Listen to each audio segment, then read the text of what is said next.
Olá a todos, bem-vindos a mais uma sessão promovida pela Sociedade Portuguesa de Gastroenterologia sobre vamos falar de doença inflamatória, uma vez que o mês de maio é o mês da doença inflamatória do intestino, e hoje vamos falar sobre cirurgia.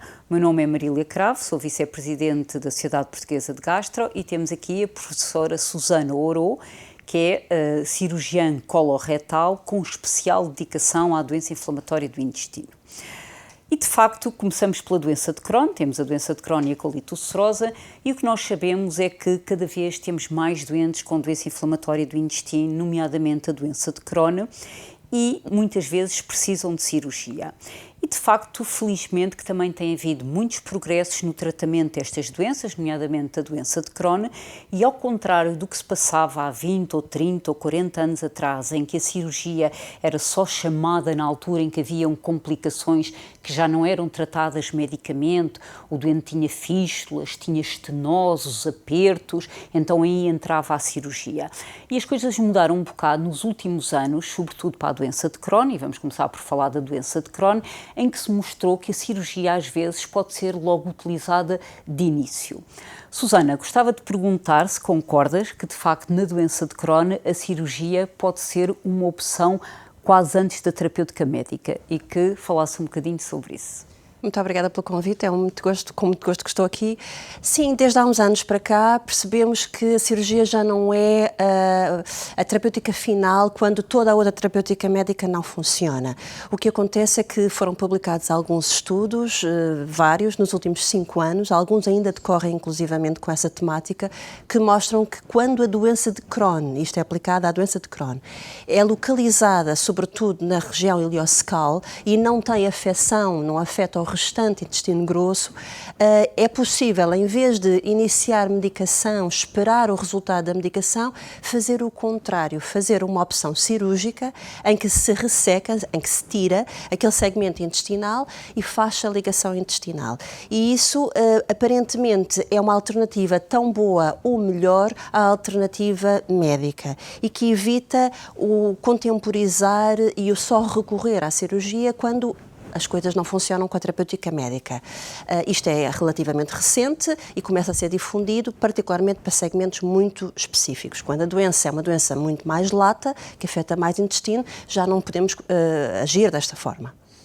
Isto é muito importante e eu muitas vezes digo aos meus doentes que aparecem com doença do íleon, que muitas vezes é estenosante, ou seja, causa apertos e tem só 5 ou 10 centímetros, mas já tem fibrose, ou seja, os remédios, os biológicos já não vão chegar lá bem e só tem aquele segmento que, em vez de estarmos a insistir com terapêuticas médicas, eu utilizo muitas vezes a expressão estamos a utilizar uma Kalashnikov para matar um mosquito.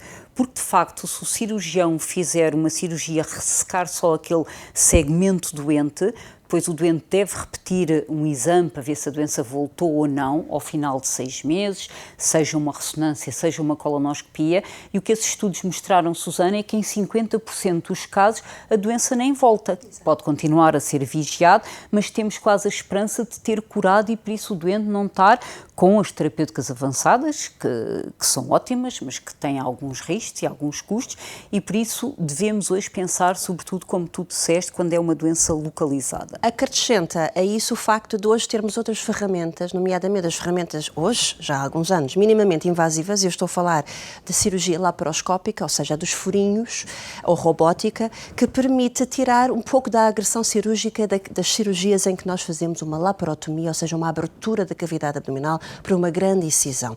O que se percebe é que o ganho desta cirurgia minimamente invasiva é de tal ordem que acrescenta também a vantagem de fazer uma cirurgia primeiro e não diferir muito tempo.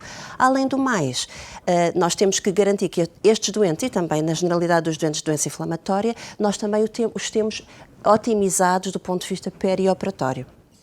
É muito importante e isto levanta um conceito que todos nós que trabalhamos em doença inflamatória defendemos, que é haver centros, haver equipes multidisciplinares para tratar estas doenças. Ou seja, um centro tem que ter cirurgiões dedicados, gastroenterologistas dedicados, radiologistas, anatomopatologistas, enfermeiros, nutricionistas dedicados a isso. Por isso que a Susana está a dizer que nós temos novas tecnologias, seja a cirurgia dos furinhos, laparoscópico, ou agora mais recentemente a ainda a robótica, mas precisa de cirurgiões dedicados. Não é qualquer cirurgião e dentro do cólon e reto recomenda-se mesmo que seja um cirurgião de doença inflamatória, certo, Susana? Falaste também num outro conceito que é a otimização dos doentes e que levanta novamente este conceito de multidisciplinaridade. E muitas vezes os doentes que nos chegam com formas de doença complicada, chegam, por exemplo, com um quadro de oclusão intestinal, a vomitar, nós fazemos um ataque e está o intestino muito dilatado e é óbvio que tem que ser ressecado um segmento que está muito apertado, muito fibrosado e que já não vai ser viável. Este doente, ao contrário do que se passava se calhar há 20 ou 30 anos, não deve ir logo para a cirurgia.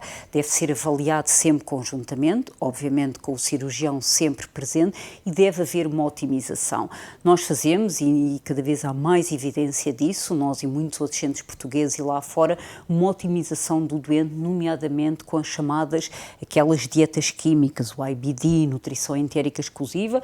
É um líquido que não sabe a nada, não é agradável beber aquilo durante 3 ou 4 semanas, mas o que nós sabemos é que, por um lado, 20 a 30% dos doentes já não precisam de cirurgia e temos uma oportunidade depois para fazer uma terapêutica médica, se for caso disso, uma doença extensa e que não seja aquela doença muito limitada como falámos, e por outro lado a mucosa, o doente melhora o seu estado de nutrição e a mucosa em que os cirurgiões vão cortar e depois fazer a ligação, as anastomoses, está saudável e por isso o risco de complicações também é muito menor, não é? É verdade. Aliás, ajuda-nos imenso essa terapêutica no sentido de garantir que as complicações pós-operatórias são menores. Uma das mais temidas complicações pós-operatórias é, sem dúvida, que a ligação do intestino, qualquer que seja a forma com que se faz, não se faça bem. E o que sabemos hoje é que esse tipo de terapêuticas, mas não só, também a terapêutica de otimização nutricional, também a terapêutica da mobilização, também a terapêutica de oxigenação, enfim,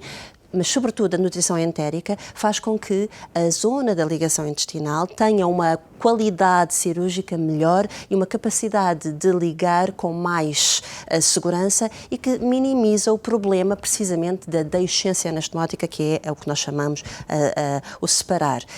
Portanto, estes protocolos que otimizam os doentes, que fazem cirurgias cada vez menos invasivas e que no perioperatório também depois se acrescentam com a mobilidade do doente, o conhecimento que se vai passar, a continuação da dieta ou não, são protocolos que têm vindo a melhorar muito os resultados da cirurgia e por isso mesmo é também acrescentar a ideia que pode ser uma opção em primeiro lugar, em detrimento de uma opção final pós não funcionar as terapêuticas médicas. Muito obrigada, Susana. Antes passámos à outra grande doença e a sua abordagem quando é que a cirurgia aparece, que é a colite ulcerosa. Vou só tentar sintetizar. Por isso, na doença de Crohn, ao contrário do que acontecia há décadas atrás, a cirurgia pode ser uma primeira opção terapêutica. Como a Susana disse, evoluiu muito a técnica cirúrgica, há cirurgias muito pouco invasivas, feitas, é preciso uma equipe multidisciplinar e com especialistas, nomeadamente cirurgiões dedicados, não só ao cólon e reto, mas em particular à doença inflamatória do intestino. O tipo de anastomose também é muito importante, está demonstrado, e por isso a cirurgia pode ser precoce, pode não ser só para as complicações, deve haver uma equipe multidisciplinar envolvida e a otimização, nomeadamente a nutrição entérica durante 3, 4 semanas, permite uma otimização do doente e uma redução das complicações que infelizmente podem surgir depois da cirurgia, está bem? E por isso isto era uma ideia que nós gostávamos de falar em relação à doença de Crohn e que mudou. A colite ulcerosa. A colite ulcerosa também é muito frequente, tem vindo a aumentar, muitas vezes em adultos jovens, e também aqui a cirurgia, e eu como gastroenterologia às vezes sinto-me um pouco culpabilizada por isso. Porquê? Porque a colite ulcerosa envolve todo o cólon e a cirurgia entra em 2 contextos. Ou o doente entra com uma colite grave, aguda, mais 10 injeções, muito sangue, febre, anemia, muito doente, e esse doente deve ser internado e avaliado desde o primeiro dia com o cirurgião, e eu tenho que dizer, e o doente fica, porque sabe que se for operado é para tirar o cólon todo e pelo menos temporariamente ficar com o estômago, com o intestino à pele, está bem? E eu tenho que dizer ao doente, eu vou chamar o cirurgião, mas eu vou ser operada?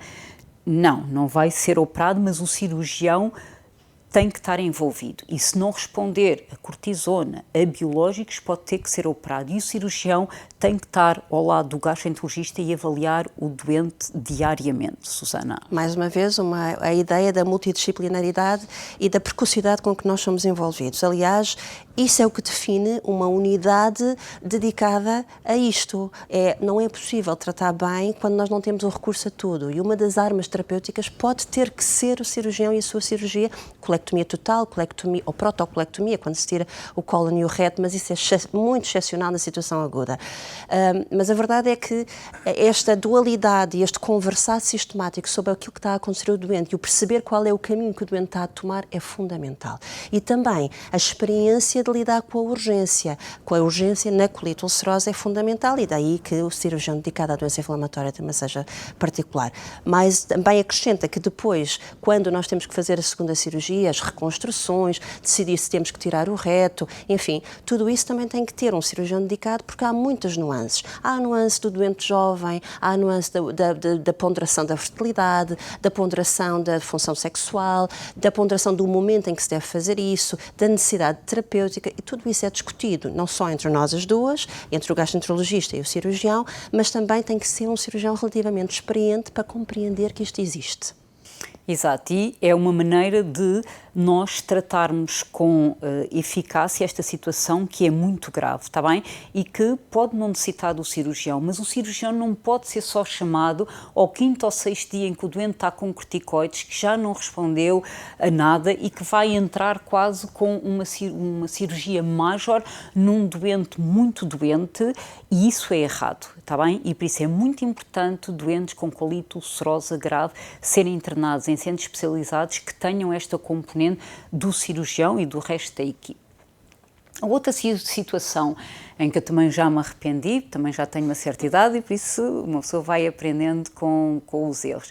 E de facto que é doentes com colite ulcerosa, cada vez existem menos doentes com colite ulcerosa grave, intratável, porque nós temos muitos fármacos, de antes era só os corticoides, depois é os agentes anti-TNF, o infliximab, depois apareceu o vedolizumab, apareceram as pequenas moléculas e por isso é raro nós hoje termos esses doentes, mas continuam a haver esses doentes.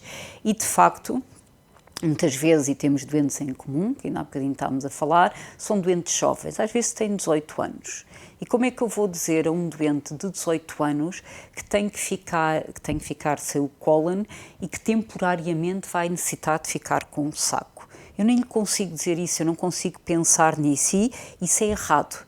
Porque nós protelamos e acaba por o cirurgião entrar quando ele já não tem nenhuma terapêutica a fazer e o que eu digo, e a Susana tem essa experiência, é que o doente com o saco, depois os jovens crescem, engordam, desenvolvem-se e só me dizem porque é que a doutora não me mandou fazer isto há mais tempo e por isso não olhem para a cirurgia e a colectomia como uma coisa terrível, porque como eu lhe digo, os doentes que eu pedi para o cirurgião operar e que são discutidos em reunião multidisciplinar, só me arrependo de não os ter mandado mais cedo.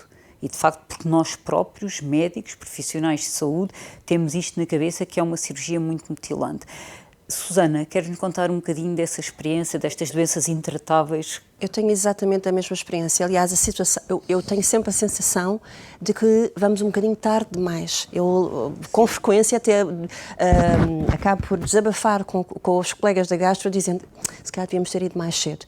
E esta percepção ganha-se com o empirismo, com o tempo, mas é uma marca, é uma ideia que temos mesmo que passar para quem nos ouve, que a necessidade da cirurgia pode ser realmente mais precoce, sobretudo para não deixar o doente ficar tão mal tanto tempo. Não há necessidade de deixá-lo ficar tão mal. Nós conseguimos resgatá-lo mais cedo e o estômago, o saco, bem explicado, não é aquilo que as pessoas pensam. Se o cirurgião, e é isso que deve fazer, se dispuser a falar sobre este assunto, explicar como lidar com ele, há consultas de estomaterapia, a nossa unidade tem, essa faz parte da otimização perioperatória, mandar estes doentes à estomaterapeuta para que ela explique como lidar com, e na realidade as pessoas lidam muito bem porque percebem que ganham autonomia, recuperam a sua agilidade, recuperam a sua massa muscular e depois logo decidimos como recuperar, como fazer a ligação intestinal. Mas é essa precisamente a minha experiência, é que vamos sempre um pouco tardiamente e isto tem que mudar-se como de paradigma, temos que mudar este paradigma. E temos que começar pelos médicos e muitas vezes nós próprios, os médicos, não é? Não estamos e sabemos que é uma cirurgia mutilante e protelamos, mas eu não me lembro de nenhum doente que disse, pá, eu não devia ter sido operado. Não. A maior parte dos doentes disse porque é que eu não fui operada há mais tempo. Sim. E de facto muitas vezes são jovens, enfesados, magrinhos, que não cresciam, não engordavam, com todos os efeitos secundários dos corticoides e depois desabrocham para a vida. E por isso, novamente aqui, tal como no Crohn, é que a cirurgia é uma terapêutica eficaz. Na colite ulcerosa podemos dizer que é quase curativa, muitas vezes fica o reto que temos que vigiar, ou uma pouchitis, uma bolsite, mas novamente é uma terapêutica eficaz quando posta em condições, com indicações bem definidas e deve ser mais precoce. Se há alguma coisa, nós protelamos muito a cirurgia, tanto numa doença como na outra. Susana, tens algo mais a acrescentar? Teria muitas coisas a acrescentar, mas em função do tempo não será possível. A ideia fundamental é que realmente a cirurgia caminha de forma paralela com a medicina, com as terapêuticas médicas. Não é já uma última terapêutica, mas é uma terapêutica paralela e inclusivamente pode, até na doença inflamatória de Crohn, ser uma terapêutica primária. Mas pronto, muito obrigada. Pronto, muito obrigada, Susana. E última mensagem é: a cirurgia faz parte da terapêutica da doença inflamatória do intestino, tanto na doença de Crohn como para a colite ulcerosa. E não é só no final do caminho, quando já não existe. Não, temos que pensar nela mais precocemente. E é óbvio que o cirurgião dedicado, coloretal e dedicado à doença inflamatória, é um elemento-chave do grupo multidisciplinar que trata este doente em centros especializados. Muito obrigada.